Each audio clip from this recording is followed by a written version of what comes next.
So,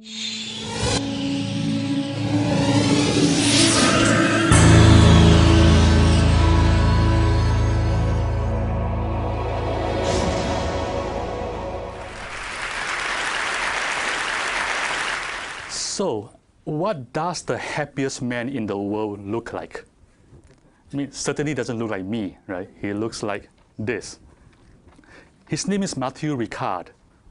So, how do you get to be the happiest man in the world? Well, it turns out there is a way to measure happiness in the brain. And you do that by measuring the relative activation of the left prefrontal cortex in the fMRI versus the right prefrontal cortex, right? And Matthew's happiness measure is off the charts. He is by far the happiest man ever measured by science. Yeah. Which leads us to a question. What was he thinking when he was being measured? Perhaps something very naughty. Actually, he was meditating on compassion. Matthew's own experience is that compassion is the happiest state ever. Reading about Matthew was one of the pivotal moments of my life. My dream is to create the conditions for world peace in my lifetime. And to do that by creating the conditions for inner peace and compassion on a global scale. And learning about Matthew gave me a new angle to look at my work. Matthew's brain scan shows that compassion is not a chore. Compassion is something that creates happiness. Compassion is fun, right? And that mind-blowing insight changes the entire game. Because if compassion was a chore, like nobody's going to do it, except maybe the Dalai Lama, or something, right? But if compassion was fun, everybody's going to do it, right?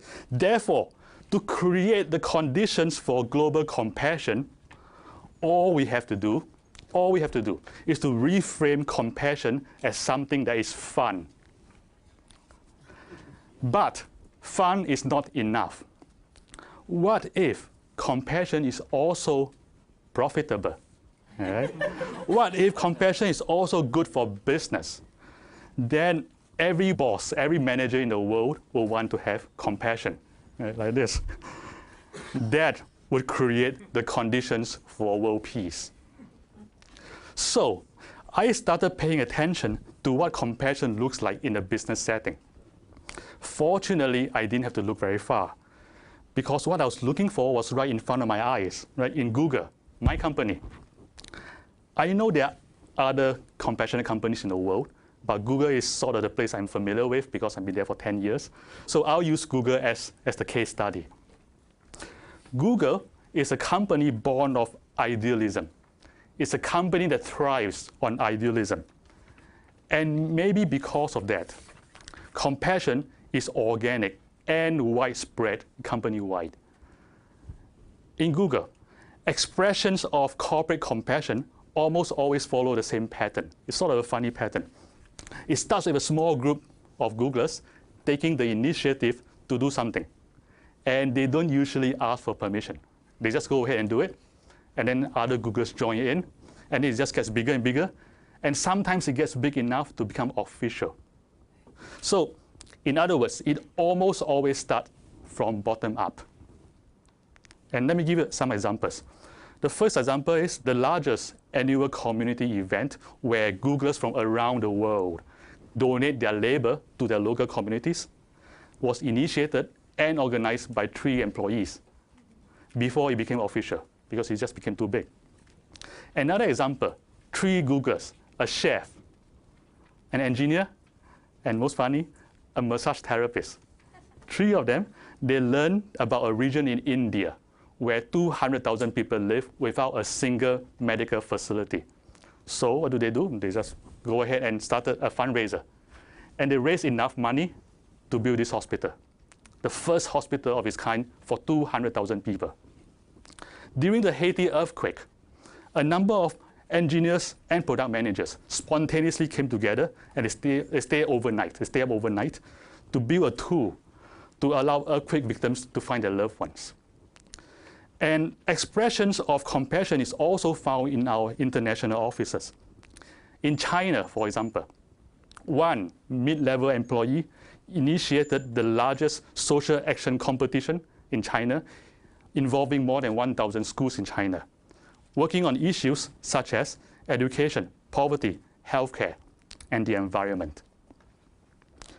There is so much organic social action all around Google that the company decided to form a social responsibility team just to support this effort. And this idea again came from the grassroots, from two Googlers who wrote their own job descriptions and volunteered themselves for the job. And I found it fascinating that the social responsibility team was not formed as part of some grand corporate strategy, right? It was like two persons say, let's do this. And the company said yes. So it turns out that Google is a compassionate company because Googlers found compassion to be fun. But again, fun is not enough. There are also real business benefits. So what are they? The first benefit of compassion is that it creates highly effective business leaders. What does that mean? There are three components of compassion. There is the affective component, which is I feel for you. There is the cognitive component, which is I understand you. And there is a motivational component, which is I want to help you. So what has this got to do with business leadership? According to a very comprehensive study led by Jim Collins and documented in the book Good to Great, it takes a very special kind of leader to bring a company from goodness to greatness. And he calls them level 5 leaders. These are leaders who, in addition to being highly capable, possess two important qualities, and they are humility and ambition. These are leaders who are highly ambitious for the greater good. And because they are ambitious for greater good, they feel no need to inflate their own egos. And they, according to the research, make the best business leaders.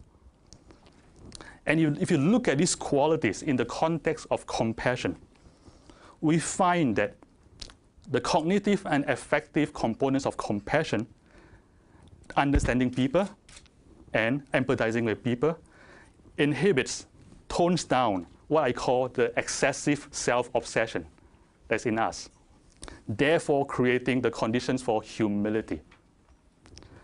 The motivational component of compassion creates ambition for greater good.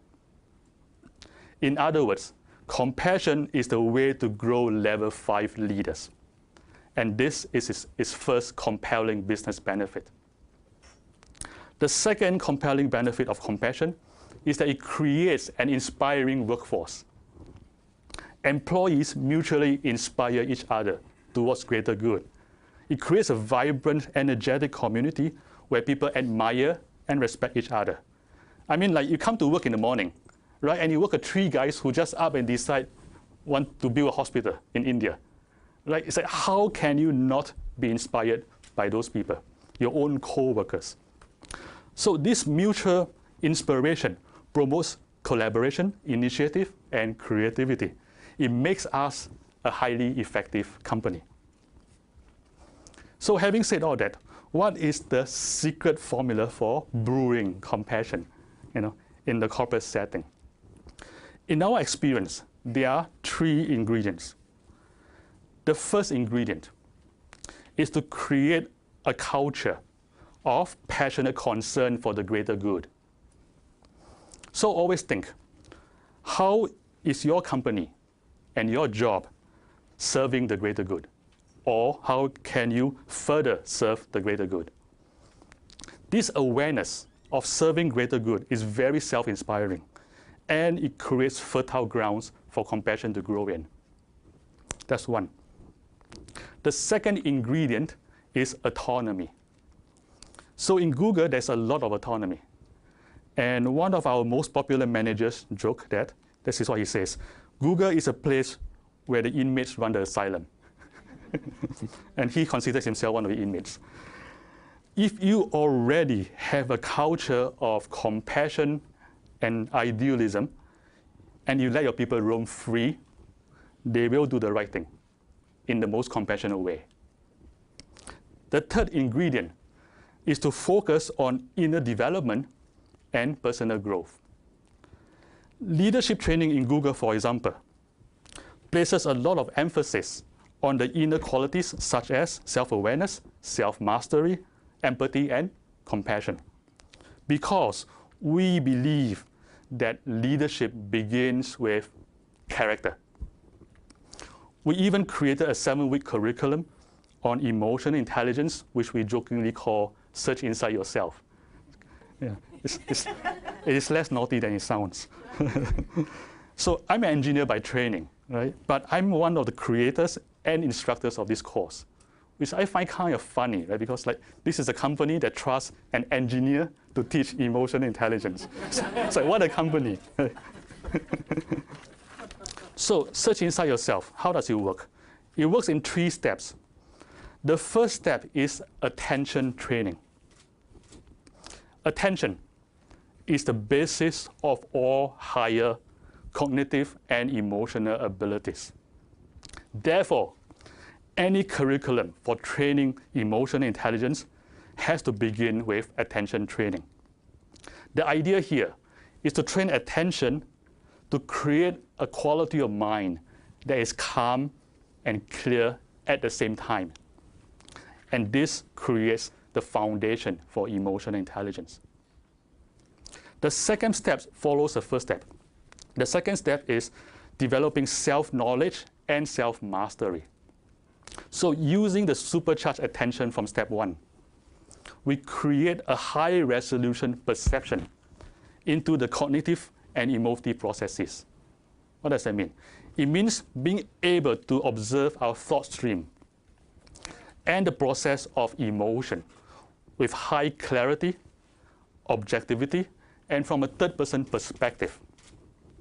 And once you can do that, you create the kind of self-knowledge that enables self-mastery. The third step, following the second step, is to create new mental habits. What does that mean? Imagine this. Imagine whenever you meet any other person, anytime you meet a person, your habitual, instinctive first thought is, I want you to be happy. I want you to be happy. Imagine you can do that. Having this habit, this mental habit, changes everything at work. Because this goodwill is unconsciously picked up by other people. And it creates trust. And trust creates a lot of good working relationships. And this also creates the conditions for compassion in the workplace. Someday, we hope to open source Search Inside Yourself, so that everybody in the corporate world will at least be able to use it as a reference. And in closing, I want to end the same place I started, with happiness. I want to quote this guy, the guy in robes, not the other guy, the Dalai Lama, who said, if you want others to be happy, practice compassion. If you want to be happy, practice compassion. I found this to be true both on the individual level and at the corporate level. And I hope that compassion will be both fun and profitable for you too. Thank you.